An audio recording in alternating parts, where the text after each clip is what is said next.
قطره قطره خونشونو دادن تا ولایت فقیه و حاکم کردن. اون وقت یه مش بزغاله گوساله بیان در مقابل چشم مردم توهین به اصل ولایت فقیه بکنن؟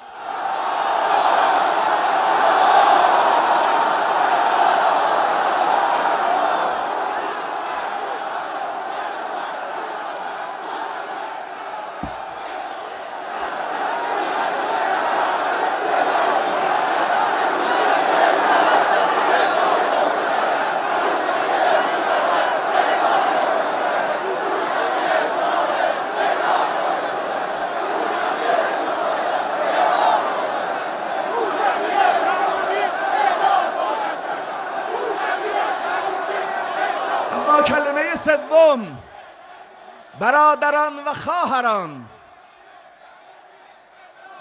برادران و خواهران، امروز در انتهای فلات افریقا، در لابلای جنگل‌های آمازون، در اقصا نقاط جهان، اگر یک مسلمان که برای اسلام قلبش می‌تپد